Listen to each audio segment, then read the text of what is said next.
اسی طرح سے عید کی نماز کے لیے جاتے اور آتے وقت میں آدمی کو چاہیے کہ وہ راستہ بدلے، یعنی ایک راستے سے جائے اور دوسرے راستے سے آئے۔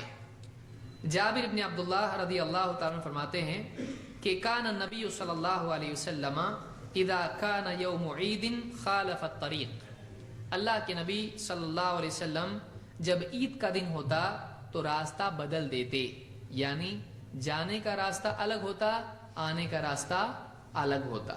تو ایک راستے سے آپ جائیں اور دوسرے راستے سے اگر ممکن ہے تو آپ آئیں۔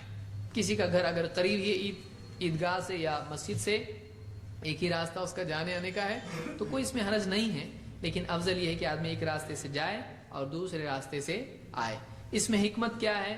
علماء نے مختلف باتیں سلسلے میں کہی ہیں کہ ایک آدمی عید کے دن کئی لوگوں سے ملتا ہے، اگر راستہ بدل کے وہ آتا ہے تو زیادہ لوگوں سے ملتا ہے، زیادہ لوگوں کو سلام اور دعا اور ملاقات، مسلمان آپس میں ایک دوسرے سے زیادہ ملتے ہیں، جس سے عید کی خوشی اور فرحت اور اجتماعیت بڑھ جاتی ہے۔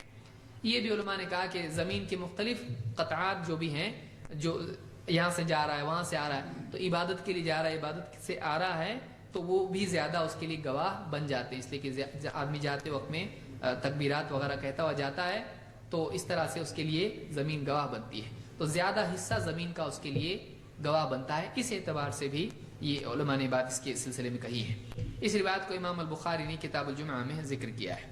تو عید کی ایک سنت یہ بھی ہے کہ راستہ آدمی جاتے وقت اور آتے وقت میں بدل دے۔ عید کی نماز کے لیے خواتین جائیں یا نہ جائیں؟ عید کی نماز کے لیے خواتین کو جانا چاہیے، اور راجح قول کے مطابق عید کی نماز خواتین پر بھی واجب ہے، ان پر بھی لازم ہے۔ ام عطیہ رضی اللہ تعالیٰ فرماتی ہیں امرنا ان نخرج الحیض یوم العیدین، ہم کو اس بات کا حکم دیا گیا کہ ہم حیض والی عورتوں کو تک عیدین میں گھروں سے باہر نکالیں، یعنی عیدگاہ کے لیے، کہ جو عورتیں حیض کی حالت میں ہیں ان پر سرے سے نماز ہی فرض نہیں ہے، ان عورتوں کو بھی ہم کیا کریں؟ عیدگاہ لائیں۔ وذوات الخدور، اور وہ عورتیں بھی، کنواری بچیاں بھی جو پردہ نشین خواتین ہیں، جو پردوں میں بیٹھی رہتی ہیں، فیشہدن جماعت المسلمین ودعوتہم، اور وہ آئیں، ان کو باہر نکالا جائے تاکہ وہ آئیں اور مسلمانوں کی جماعت یعنی اجتماعیت اور مسلمانوں کی دعا میں وہ شریک ہوں، مسلمانوں کی دعا میں وہ شریک ہوں۔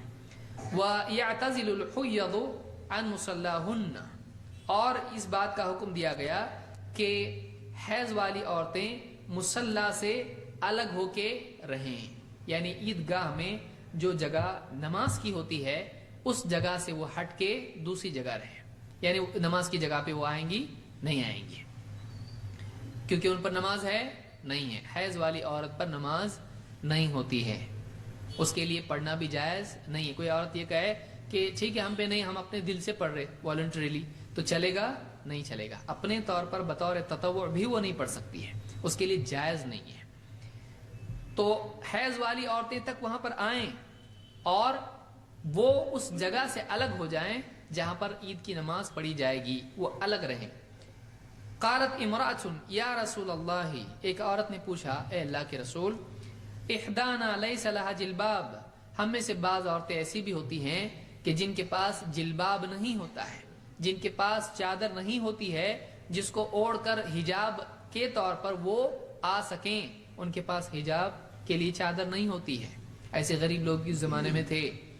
قال لتلبسها صاحبتها من جلبابها، آپ نے کہا اس کی سہیلی، اس کی ساتھی عورت اس کو اپنے جلباب میں سے اڑھا دے۔ دونوں معنی ہو سکتے ہیں، ایکسٹرا اگر کسی کے پاس ہے تو اپنے میں سے اس کو دے دے تاکہ وہ اس کا پہن کر حجاب، اس کا جو بھی برقع یا جو بھی چادر ہے وہ لپٹ کے اس میں آ جائے، یا یہ بھی ہو سکتا ہے کہ اپنی چادر میں اس کو لے کے ساتھ میں آ جائے۔ اس کو امام البخاری نے روایت کیا ہے۔ اس میں علماء نے بات کہی، جن علماء نے کہا کہ واجب ہے یہ نماز، انہوں نے کہا کہ حیض والی عورتوں کو بھی حکم دیا جا رہا ہے وہ آئیں، اور ایسی عورتوں کو بھی کہا جا رہا ہے کہ جن کے پاس اوڑھنے کے لیے کچھ چادر نہیں ہے، اس کی سہیلی سے، اس کی ساتھن سے، اس کی بہن سے وہ لے کر وہ آئے۔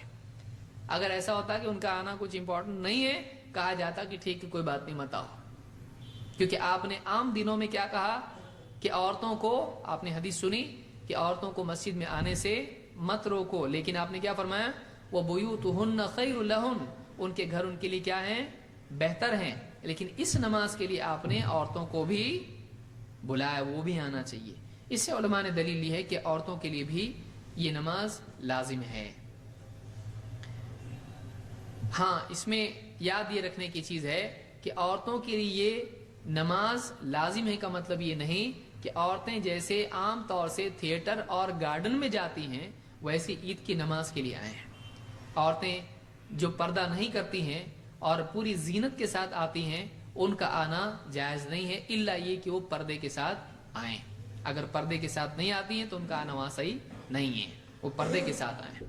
اللہ کے نبی صلی اللہ علیہ وسلم نے فرمایا لا تمنعوا اماء اللہ مساجد اللہ، اللہ کی بندیوں کو اللہ کے گھروں سے، مسجدوں سے روکو مت۔ ولیکن لیخرجن وہن تفلات، لیکن وہ عورتیں اپنے گھروں سے نکلیں تو وہ ایسے حال میں نکلیں کہ خوشبو لگا کے نہ نکلیں، خوشبو لگا کے نہ نکلیں۔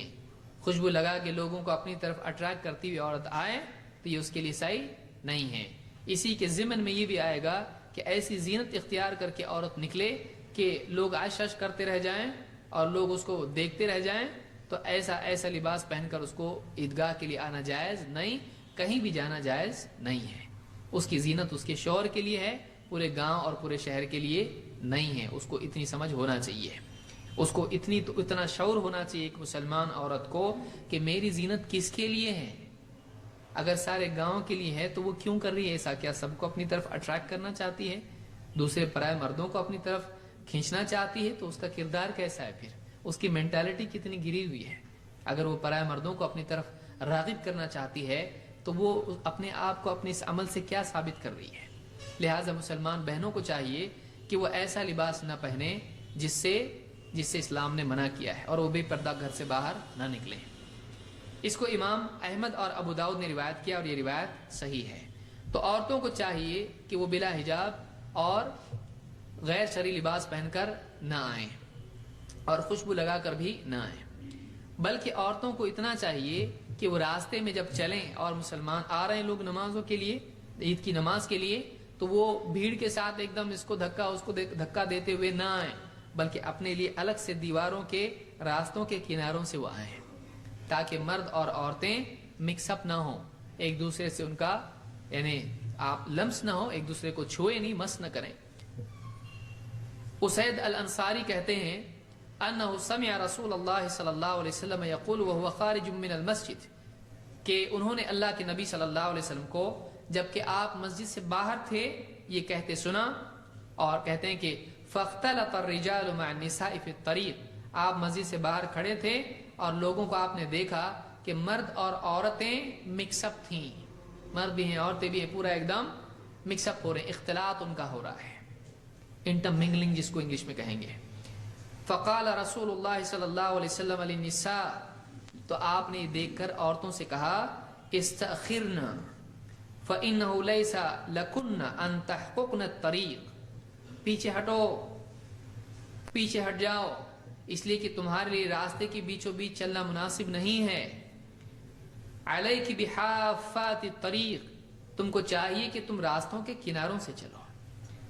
فکانت اب دیکھیے جب یہ حکم دیا آپ صلی اللہ علیہ وسلم نے تو فرماتے ہیں فکانت المرأة تلتصق بالجدار حتى ان ثوبها لیتعلق بالجدار من لصوقها به، جب یہ حکم آپ نے دیا تو وہ عورتیں اتنی شریف عورتیں تھیں، اتنی فرما بردار عورتیں تھیں، اتنی دیندار عورتیں تھیں کہ جب جیسے ہی انہوں نے اللہ کے رسول صلی اللہ علیہ وسلم کا حکم سنا فوراً وہ راستے کے کنارے دیواروں سے اتنی چمٹ کے چلنے لگی کہ ان کی چادریں بھی دیوار میں پھنس جاتی تھیں اس سے قریب چلنے کی وجہ سے، اتنا قریب ہو کے وہ راستے کے کنارے سے چلتی تھی۔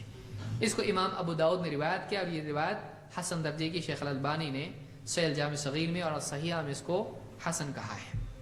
اس سے بات معلوم ہوتی ہے کہ عورتوں کو چاہیے کہ وہ عیدین میں خصوصاً اس لیے کہ بھیڑ ہوتی ہے اس میں، اور عام دنوں میں بھی ایسا نہ کریں کہ مردوں کے ساتھ ایک دم یعنی زحم ہو، ایک دم مرد عورت پورے مکس اپ ہو رہے ہیں اس طرح سے، اور کوئی ایک دوسرے سے پرہیز نہیں کر رہا ہے اور اس کو جائز سمجھ رہا ہے، یہ مناسب نہیں ہے، یہ مناسب نہیں ہے۔ خاص طور سے آپ عید کے پہلے دیکھیں گے تب بازاروں میں یہ حالت عام طور سے آپ کو دکھائی دیتی ہے۔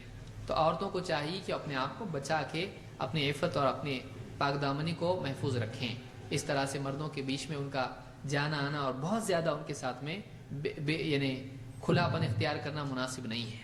بے پردگی کے ساتھ عورتیں جا کر چوڑی والے کے پاس بیٹھی ہیں اور وہ بیٹھا پان کھا رہا ہے اور چوڑیاں بھی پہنا رہا ہے، آپ اپنا ہاتھ اس کے ہاتھ میں کیسا دے رہے؟ وہ آپ کو دیکھ نہیں سکتا ہے، آپ یہ تو چوڑی والا ہے، چوڑی والا ہو تو کیا ہوا؟ کوئی چاچا نانا ہے آپ کا، کون ہے وہ؟ پرایا مرد ہے، اس کے ہاتھ میں آپ ہاتھ نہیں دے سکتی ہیں۔ بولا بتاؤ سائز دیکھنا ہے آپ کا، تو سائز آپ کا ہاتھ لے کے دیکھ رہا ہے عورتوں کا، آپ اپنا ہاتھ اس کے ہاتھ میں دے رہی ہیں، یہ مناسب نہیں ہے، یہ صحیح نہیں ہے۔